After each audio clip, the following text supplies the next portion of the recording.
विधायिका, कार्यपालिका और न्यायपालिका लोकतंत्र के 3 अभिन्न अंग हैं। संविधान में तीनों शाखाओं के कार्य और अधिकार क्षेत्र विस्तार से बताए गए हैं। हमारे संविधान में शक्तियों को 3 अंगों में बांटा गया है: कार्यपालिका, विधायिका और न्यायपालिका।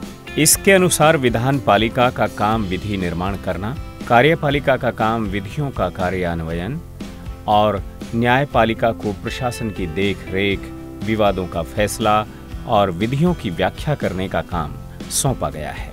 अगर आसान भाषा में कहें तो विधायिका का काम कानून बनाना है, कार्यपालिका कानूनों को लागू करती है और न्यायपालिका कानूनों की व्याख्या करती है। इन तीनों को लोकतंत्र का आधार स्तंभ माना जाता है। हमारा संविधान सरल और सहज तरीके से सब कुछ स्पष्ट करता है, लेकिन कई मौके ऐसे आए हैं जब शक्तियों के विभाजन को लेकर इन शाखाओं में एक राय नहीं बन पाई है। लेकिन ऐसे मौकों पर भी संविधान ही काम आया है। हमारे कायदों की किताब हमारा संविधान। भारत का संविधान एक ऐसा जीवंत लिखित दस्तावेज है जिससे शासन प्रणाली संचालित होती है। हाल ही के दिनों में कुछ ऐसे घटनाक्रम सामने आए हैं जिनको लेकर कुछ द्विधा की स्थिति बनी, लेकिन जैसा कि हम पहले ही बता चुके हैं कि ऐसे में इस द्विधा को दूर करने का काम भी हमारा संविधान ही करेगा। तो आइए अब संविधान के दायरे में रहकर इस पूरे मामले को देखते हैं जो अभी सामने आया है। राष्ट्रपति और राज्यपाल के लिए विधेयकों पर फैसला लेने की समय सीमा तय करने वाले फैसले को लेकर राष्ट्रपति ने सुप्रीम कोर्ट से राय मांगी है। राष्ट्रपति द्रौपदी मुर्मू ने अनुच्छेद 143(1) के तहत अपनी शक्ति का इस्तेमाल करते हुए कहा कि वर्तमान परिस्थितियों में ऐसा प्रतीत होता है कि सार्वजनिक महत्व के निम्नलिखित कानूनी सवाल उठे हैं जिन पर भारत के उच्चतम न्यायालय की राय लेने की आवश्यकता है। संविधान के अनुच्छेद 143(1) के तहत प्रेसिडेंशियल रेफरेंस भेजकर राष्ट्रपति ने इन 14 सवालों पर सुप्रीम कोर्ट से राय मांगी है। जब राज्यपाल को भारत के संविधान के अनुच्छेद 200 के तहत कोई विधेयक प्रस्तुत किया जाता है तो उनके सामने संवैधानिक विकल्प क्या है? क्या राज्यपाल भारत के संविधान के अनुच्छेद 200 के तहत किसी विधेयक को प्रस्तुत किए जाने पर अपने पास उपलब्ध सभी विकल्पों का प्रयोग करते समय मंत्रिपरिषद द्वारा दी गई सहायता या सलाह से बाध्य है? क्या अनुच्छेद 200 के तहत राज्यपाल द्वारा लिए गए निर्णयों की न्यायिक समीक्षा की जा सकती है? क्या अनुच्छेद 361 राज्यपाल के अनुच्छेद 200 तहत के लिए गए फैसलों की कोर्ट द्वारा जांच पर पूरी तरह से रोक लगाता है? अगर संविधान में राज्यपाल के फैसले लेने का समय और तरीका तय नहीं किया गया है तो क्या अदालत अपने आदेश से समय सीमा और तरीका तय कर सकती है? क्या राष्ट्रपति द्वारा अनुच्छेद 201 के तहत लिए गए फैसलों की न्यायिक समीक्षा की जा सकती है? संवैधानिक रूप से निर्धारित समय सीमा और राष्ट्रपति द्वारा शक्तियों के प्रयोग के तरीके के अभाव में क्या भारत के संविधान के अनुच्छेद 201 के तहत राष्ट्रपति द्वारा विवेक के प्रयोग के लिए न्यायिक आदेशों के माध्यम से समय सीमाएं लगाई जा सकती हैं और प्रयोग के तरीके को निर्धारित किया जा सकता है? राष्ट्रपति की शक्तियों को नियंत्रित करने वाली संवैधानिक योजना के प्रकाश में क्या राष्ट्रपति को भारत के संविधान के अनुच्छेद 143 के तहत संदर्भ के माध्यम से सर्वोच्च न्यायालय की सलाह लेने और राज्यपाल द्वारा राष्ट्रपति की सहमति के लिए विधेयक को सुरक्षित रखने या अन्यथा सर्वोच्च न्यायालय की राय लेने की आवश्यकता है? क्या भारत के संविधान के अनुच्छेद 200 और अनुच्छेद 201 के अंतर्गत राज्यपाल और राष्ट्रपति के निर्णय कानून के लागू होने से पहले के चरण में न्यायोचित है? क्या न्यायालयों के लिए किसी विधेयक के कानून बनने से पहले उसकी विषय वस्तु पर न्यायिक निर्णय लेना स्वीकार्य है? क्या संवैधानिक शक्तियों के प्रयोग और राष्ट्रपति या राज्यपाल के आदेशों को भारत के संविधान के अनुच्छेद 142 के अंतर्गत किसी भी तरह से प्रतिस्थापित किया जा सकता है?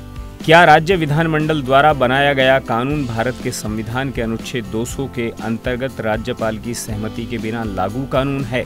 भारत के संविधान के अनुच्छेद 145(3) के प्रावधान के मद्देनजर क्या माननीय न्यायालय की किसी भी पीठ के लिए यह अनिवार्य नहीं है कि वह पहले यह तय करे कि उसके समक्ष कार्यवाही में शामिल प्रश्न ऐसी प्रकृति का है जिसमें संविधान की व्याख्या के रूप में कानून के महत्वपूर्ण प्रश्न शामिल हैं और इसे कम से कम 5 न्यायाधीशों की पीठ को संदर्भित करे।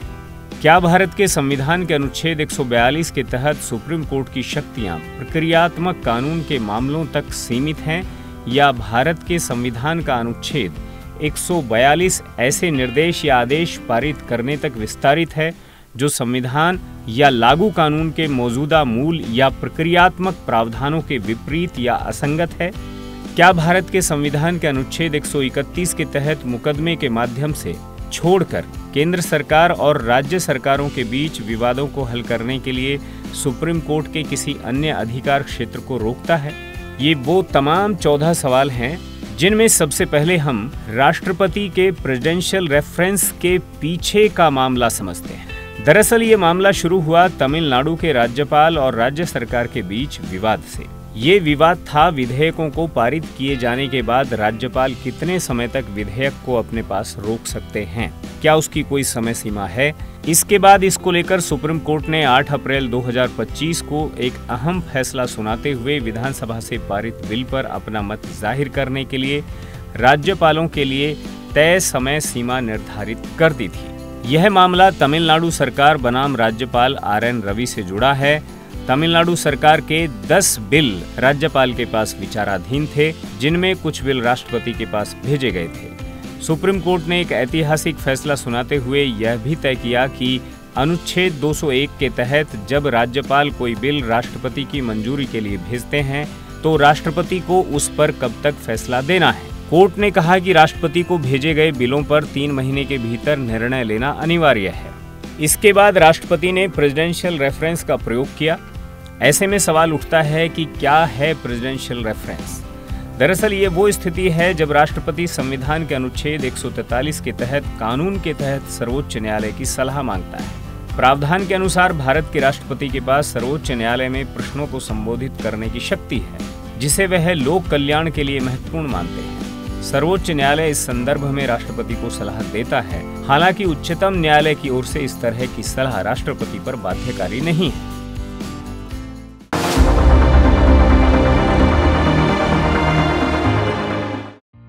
अब आपको बताते हैं राष्ट्रपति ने सुप्रीम कोर्ट से संविधान के जिन अनुच्छेदों को लेकर राय मांगी है उसमें क्या प्रावधान है। दरअसल भारतीय संविधान का अनुच्छेद 200 राज्य विधानमंडल द्वारा पारित विधेयकों के संबंध में राज्यपाल की शक्तियों से संबंधित है। अनुच्छेद 200 के अनुसार जब कोई विधेयक किसी राज्य की विधानसभा या राज्य विधानमंडल के दोनों सदनों द्वारा पारित किया जाता है, तब उसे राज्यपाल के समक्ष प्रस्तुत किया जाएगा और राज्यपाल या तो यह घोषित करेंगे कि वह विधेयक पर अनुमति देते हैं या उस पर अनुमति रोक लेते हैं, या वह विधेयक को राष्ट्रपति के विचार के लिए आरक्षित रखते हैं।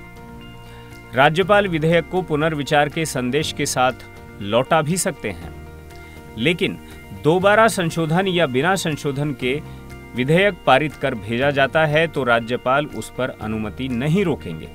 अनुच्छेद 201 राज्यपालों को राज्य विधानसभा से पारित विधेयक को राष्ट्रपति के विचारार्थ सुरक्षित रखने का अधिकार देता है।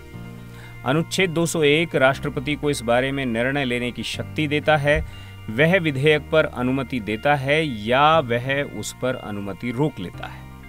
भारतीय संविधान का अनुच्छेद 131 सर्वोच्च न्यायालय को भारत के संघीय ढांचे की विभिन्न इकाइयों के बीच किसी विवाद पर सुनवाई की शक्ति प्रदान करता है।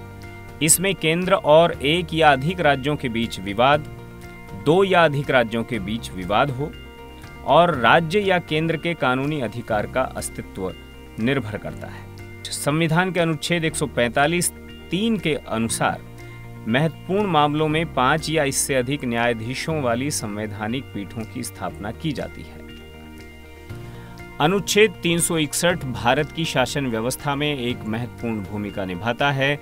यह राष्ट्रपति और राज्यपाल को उनके पद पर रहते हुए उनके कार्यों के लिए कानूनी कार्यवाही से संरक्षण प्रदान करता है, जिससे वे बिना किसी भय या बाधा के काम कर सकें। अनुच्छेद 361(1) राष्ट्रपति और राज्यपाल को अपने पद की शक्तियों और कर्तव्यों के प्रयोग और पालन में किए गए किसी भी कार्य के लिए किसी भी न्यायालय के प्रति जवाबदेह होने से बचाता है। अनुच्छेद 361(2) राष्ट्रपति या राज्यपाल के खिलाफ उनके कार्यकाल के दौरान किसी भी न्यायालय में कोई भी आपराधिक कार्रवाई शुरू नहीं की जा सकती या जारी नहीं रखी जा सकती है। अनुच्छेद 361(3) इसके तहत राष्ट्रपति या राज्यपाल को उनके कार्यकाल के दौरान गिरफ्तारी से भी सुरक्षा प्रदान करता है। अनुच्छेद 355 कहता है कि यह सुनिश्चित करना संघ का कर्तव्य होगा कि प्रत्येक राज्य की सरकार संविधान के अनुसार चले। जी हां, संविधान अनुसार चले, यही वो रास्ता है जो हमारे संविधान के तीनों अंगों के बीच किसी भी तरह से टकराव को आसानी से टाल सकता है। भारत की लोकतांत्रिक परंपरा का मूल है हमारा संविधान, देश की उम्मीद, हर आम और खास की जरूरत संविधान। संविधान किसी को भी सीमा लांघने से रोकता है। संविधान हमारे देश में वो आदर्श स्थिति लाता है जो सही मायनों में हमारे देश की जरूरत है।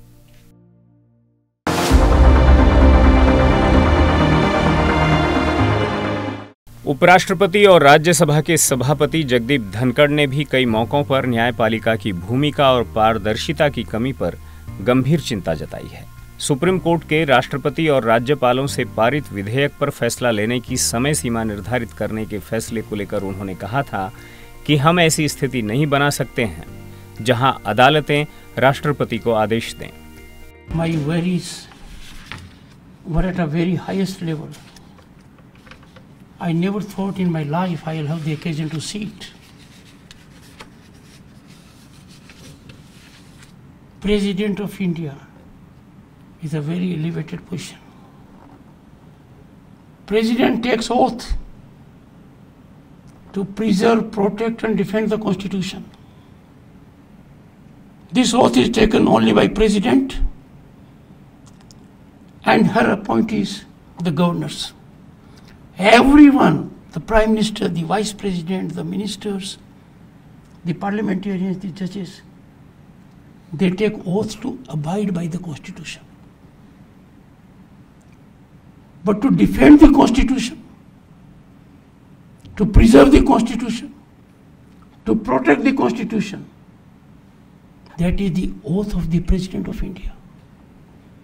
The Supreme Commander of the Armed Forces. Boys and girls, if you look at the Indian Constitution, when Parliament is defined, according to you, Parliament is Lok Sabha, Rajya Sabha. No. Parliament, the first part is the President. Second and third are Lok Sabha and Rajya Sabha. There is a directive to the President by a recent judgment.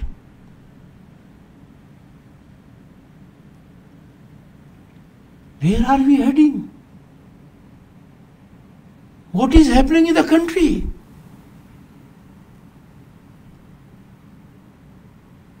We have to be extremely sensitive. It is not a question of someone filing a review or not. We never bargained for democracy for this day. President being called upon to decide in a time-bound manner, and if not, becomes law. So we have judges who will legislate, who will perform executive functions, who will act as super parliament, and absolutely have no accountability because law of the land does not apply to them. उपराष्ट्रपति ने कहा कि समय आ गया है जब हमारी तीनों संस्थाओं विधायिका, न्यायपालिका और कार्यपालिका अवश्य रूप से विकसित होनी चाहिए। सभी संस्थाओं को अपनी अपनी सीमाओं में रहकर काम करना चाहिए। I have no doubt Parliament cannot script a judgment of a court. I have no doubt about it. Parliament can only legislate and hold institutions, including judiciary and executive, accountable. But judgment writing, adjudication is the sole prerogative of judiciary, in as much legislation is that of the Parliament. But are we not finding this situation getting challenged? I am saying so because very frequently we are finding that executive governance is by judicial orders. When executive, the government is elected by people, the government is accountable to parliament. The government is accountable to the people at election. There is a principle of accountability in operation. In parliament, you can ask questions, critical questions, because the governance is by the executive. But if this executive governance is by judiciary, how do you ask questions? Whom do you hold accountable in election? Time has come when our three institutions, legislature, judiciary and executive, must blossom. And they blossom best, and best for the nation, only when they operate in their own area. Any incursion by one in the domain of the other poses a challenge, which is not good. It can upset the apple cart. The relationship between these three must be wholesome, soothing, one of deep understanding, coordination, co-liaising, not to show authority. दरअसल संविधान में राज्य की शक्तियों को 3 अंगों में बांटा गया है: कार्यपालिका, विधायिका और न्यायपालिका।